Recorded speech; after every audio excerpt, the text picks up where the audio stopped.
Hey, Renee. Are you here?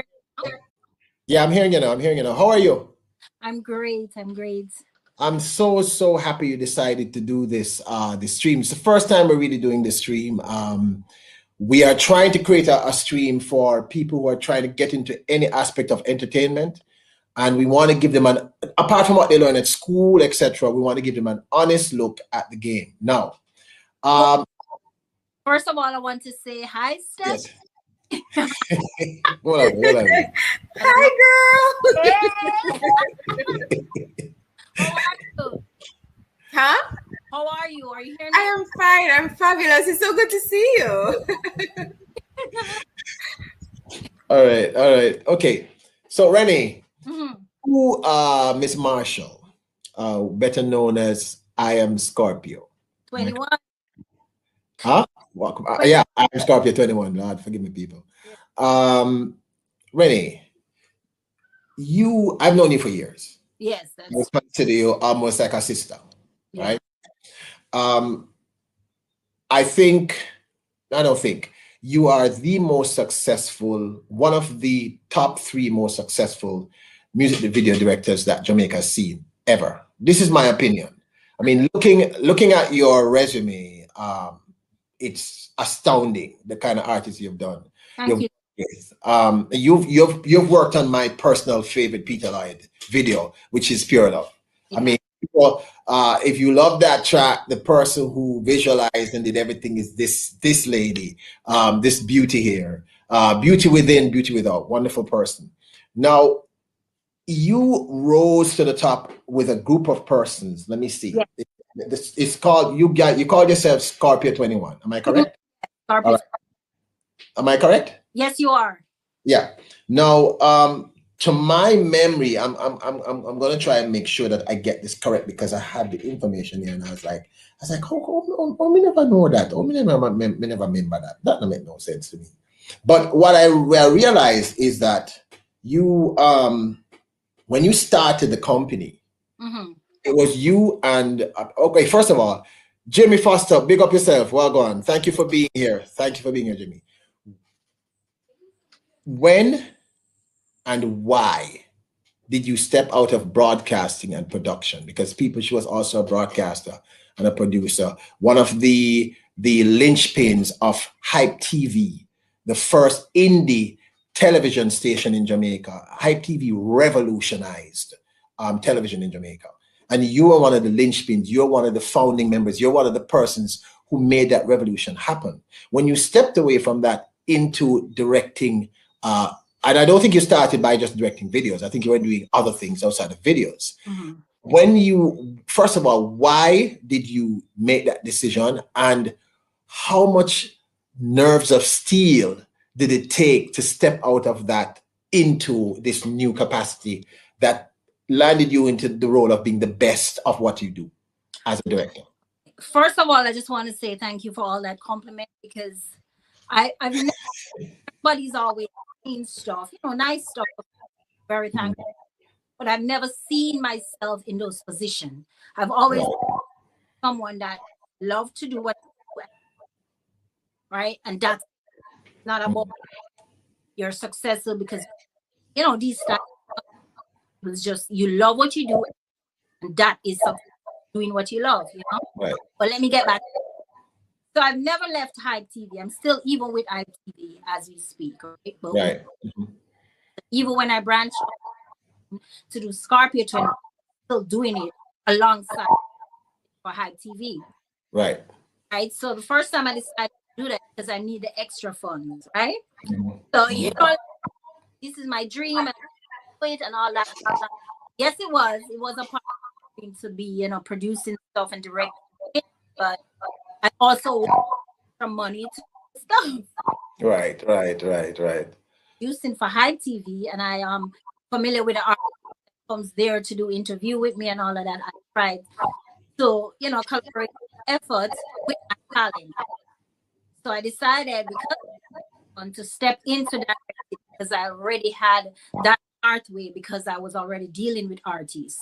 Okay, cool. that was the decision based on wanting extra money. And Marion and Jeanette also worked with Hype TV at the time. I remember that. Collaborator Scorpio 21. Mm-hmm. So, okay, so you don't see yourself that way, but here's the truth. You are that way. You did revolutionize the game and you did do all these things. And it's kind of funny that yourself and Stephanie are very alike in that sense. None of you want to embrace that aspect of the truth, but it's a part of the game. When we came up with Pure Love and we said, okay, we like to do the video with the best of the best. The name that came up constantly was Scorpio 21 and Renee. Like everyone we spoke with said, this is the person. And your interpretation of the video was just remarkable, you know, editing, etc. And I know that you have done work with some other greats. Give me an example of some of, just tell people some of the people you've worked with and directed. I've worked with Taurus Riley. I've worked with Shaggy, with Sean Paul, Hanchen, Ayatine, Itana, a lot of artists actually, you know. What was your favorite experience of artists to work with? Who was my favorite? Yeah, no, well, I don't know because I would say that your favorite would have to be me, obviously. Of course. I'm just saying outside of me, right? What? Okay, that's not the question I want to ask you. The question I want to ask you is this. I asked Stephanie earlier. You're a very attractive woman in a male-dominated industry. Stephanie told us one of her stories of someone making an offer to her, to us, you know, to assist her. What has your experience been like as a woman, a very attractive, articulate, intelligent, independent woman within this space of entertainment? Well, I am very fortunate, thank God. I came through the mentorship of Raskasa Lee, of Johan Dawes of Hype TV, of what's his name, Trevor icon in terms of production and everything. And because most of the artists before I became Scorpio 21, they saw me with these persons, mentors, these icons. They had me from that aspect. When I decided to go to Scorpio 21 as an independent young lady, they still see me as that person. So even if they behind my like, oh, she's sexy, oh, me, I want her. Face. And I know it's because of that reason, because of the respect for my mentors who they know had my back. You know? Yeah. In that manner, in terms of any sexual contact or anything like that. Always like, she's very faithful, you know? So you, well, I mean, that makes sense because I know that even myself, I mean, I see you as a sister, and I think almost all of us see you as a sister. So it would be kind of natural for us to be protective of you as a person within the space. But were there any challenges? Because obviously, because you had that mentorship and because we knew as a host and as a broadcaster, etc. Was the transition into directing easy for you? That's the first part of the question. And the second part of the question is, would you ever suggest to a young male or female coming up that they could consider doing directing as an option of entertainment instead of the usual stuff? Okay, first, it was not easy because I think the first artist that we was Tanya Steve, because Tanya beating our chest really hard. Yes. Was Tanya Steve said to us, tell you when you make me for yourself in terms of directing, then you come back to me, right? And so like, that's so like her. Yeah, that's so like her. That's so like her. The first person who gets the opportunity, I always have to, respect him for that. This was his first was our first, you know, was like virgins together. Oh So my gosh. first video. And so it wasn't easy getting in, but when we did, we, you know, we took over. Yeah, but yeah. And what I would say to anyone that wants to do, just do it. Yeah, just do it, because you never know until you try. And it's not about like, you know, being difficult.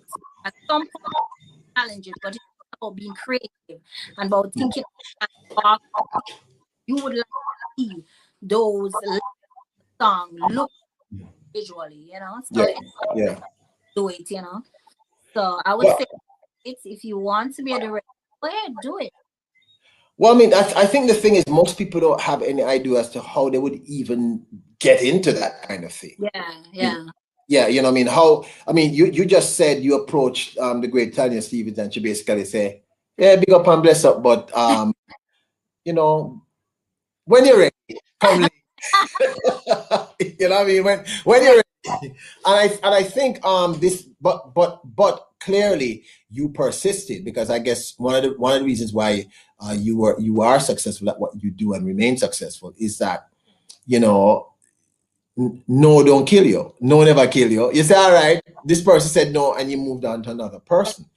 What were some of the distinct challenges that you faced um, in terms of actually starting a company within that space that was dominated basically by men? One, and two, the finances, because I know getting all that equipment together must have been, I mean, you know, stressful. Yeah. Well, when we started out, we actually those stuff, you know, we never had our own equipment. So we had Mhm. to what we needed for the video. So it wasn't challenging equipment because they were available as long as you have the money to rent it. The only Okay. case was more often or not, I go inside my head and I think bigger than what is there. Yes, I get it. Yeah, right. And then the artists be like, no, we don't have that budget to give. So no, I Mhm. scale down, and where the challenge faced, you know, because I had to scale ideas and like, you know, if Mhm. only I could, it would be better or what. That's the most challenging part. Scale down what you want to see, your vision to fit Right. the budget that the artist, which is none. I mean, okay, so is it that your dream is to go into film, to go into, you know, because it seems to be the natural extension of what you've been doing. What's up, Glorious Life on Wheels? Welcome to the stream. Big up Dallas County Scratches. Hey, Jim. It is it that is that your ultimate goal? And did you have this goal from your days from when you started at high? Or is it that the goal evolved, the dream evolved? You said, you know something? Yeah, I'm going to do this. I'm doing this. So I'm going to go make the next step and the next step. Yeah, well, I started out with that dream, but after, you know, after life teaches you lessons, the Yeah. Mm. thing, what you're going through or what life is Mm. because when you're younger and you look at life, is like all bubble gum and sprinkles and you want to, Yes. you know what I mean? You want to be direct movies and all those stuff. And only you realize the bigger picture of life. You know, there is more to life than the popularity of having that career, because people see you in that light. Once you have a career, like you realize there's life in terms of compassion, love, in terms of everything. Because my dream tends to be change. Yeah. Like, Okay. Yes. you know what I mean? That's a part of Mm. it. Of course, I like to make you know, a movie or whatever. But when looking at the picture with what's going on in terms of the, you know, the killing, the climate change and all that, are like, you know, what the world is bigger than the pretty of life, you know, Yes. Yeah. in different aspects and different things now, and trying to help and trying to be a better person. That's more so, you know, than just doing a movie. But you've always been a great person, though. Literally, you've always been one of the most supportive. You've just always been that person. That's who you've been. You know, Stephanie and I were speaking before this. You know, 'cause we talk. We're good friends, and the industry has evolved a lot since you and I first met many years ago. I mean, I was explaining to her that just 15 years ago there was no social media. That's true. Yeah. It didn't exist. I mean, you know, I think we may have had one at the time that everybody went to. I can't remember what it was called. The platform no longer really exists now. MySpace, right? But the industry had gatekeepers. You know, the persons who, if you wanted to tour, if you wanted to work as a director, etc. You know, how did the advent of social media impact your company and you as a creator? It's good, and it's because,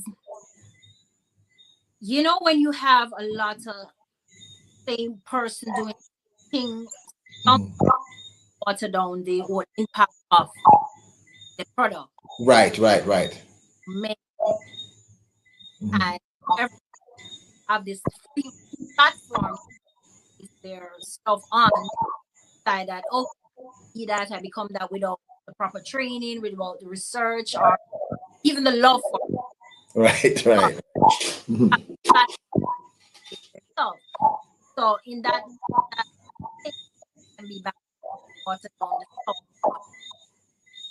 And so that whole be good, help to respect to people, help people, you know, because there's a lot of true.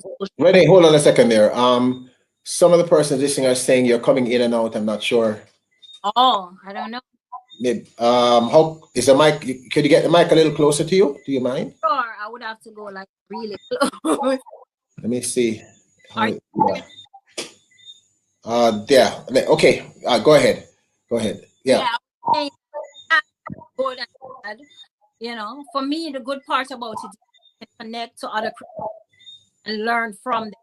There's a lot I've learned through social media. Right. That more. Hold on a second, Renee. Yeah, I'm hearing it now. I wasn't hearing anything like that before. I'm so sorry. That's okay. I'm trying to figure out because this is getting really juicy and interesting. Because it's funny because Steph and I we were talking earlier about the whole impact of social media and how it is. I mean, I can tell you that had it not been for social media, Peter Lloyd, the artist, would never have started to tour. It was one of the reasons that I started to tour. It was one of the because I couldn't go through the gatekeepers. My family reached out directly to me on social media, and that's how I ended up on the road. You're saying you're saying that because of this space, you can now interact with other creatives easily and quickly, and learn from each other easily and quickly, right? This, but you also said everyone, and is in foul and them chicken can turn a creative. Everybody can turn a creative, which is one of the things that I am, because I think everyone has a right to pursue that dream.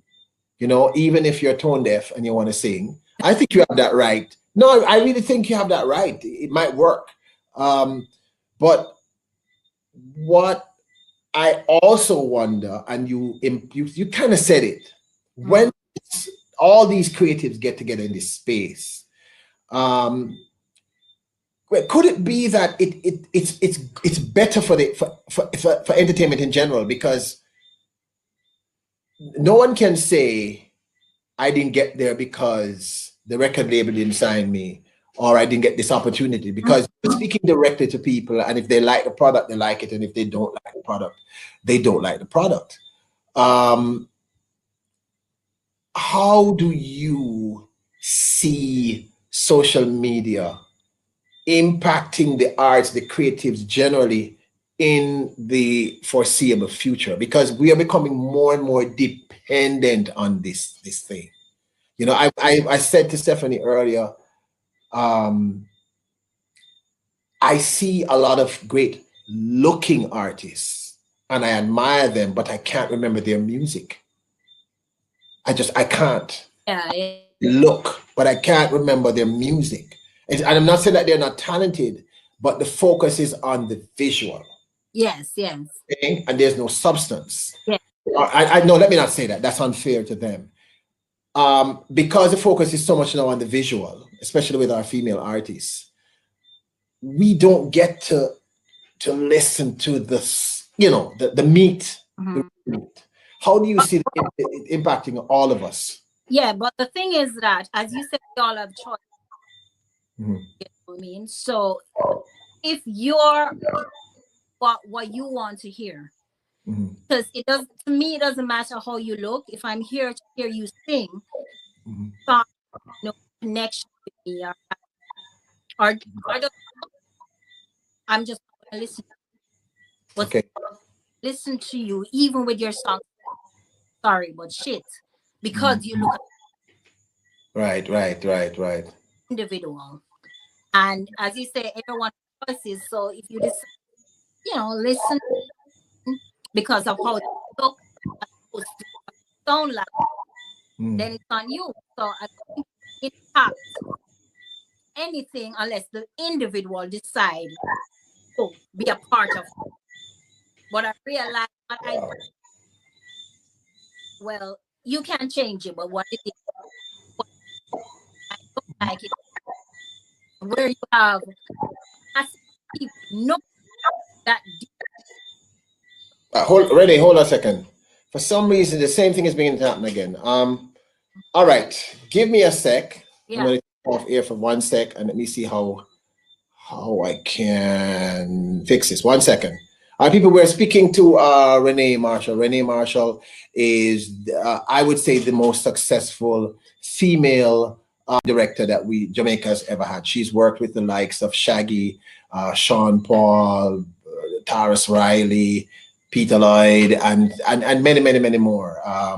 Won numerous awards, just a remarkable person, a broadcaster, linchpin of the visual arts here in Jamaica in terms of film and etc. So we are just trying to fix something. Glorious Life on You says one of the great things about social media is that it allows direct access to an audience, bypassing the middleman gatekeeper and letting the audience decide, and it can be immediate. That's actually so very, very true.